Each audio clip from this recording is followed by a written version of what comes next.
Hello friends, look at the diagram. This is the Monera kingdom. Monera kingdom generally comprises of bacteria. Bacteria are generally one-celled organism. It has only one cell in it, and the nucleus of the Monera doesn't have a membrane to it. Membrane is the outer layer. So the nucleus of Monera doesn't have a membrane to it, and the reproduction of the Monera happens by splitting itself into two parts.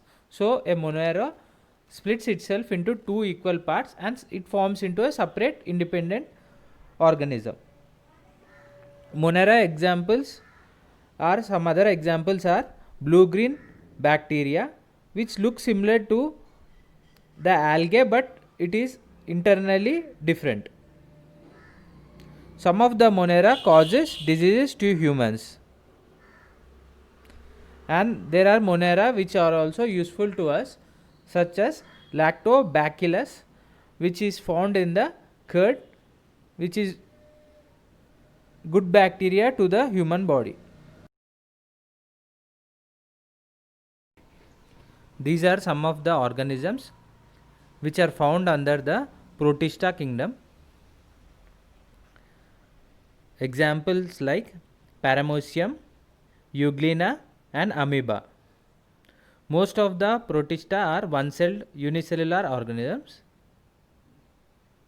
and they have a membrane, outer layer membrane around the nucleus.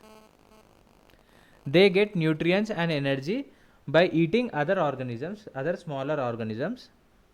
They even get the energy from the sun and nutrients, certain amount of nutrients from the water. There are certain amount of organelles are found inside the cell. Means organelles means certain parts are found inside a Protista cell.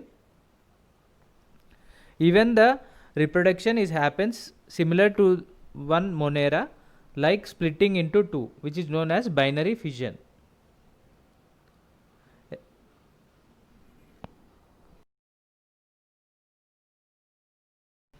This diagram relates to the fungi kingdom. Fungi is generally we call it fungi, but actually it is spelled as fungi.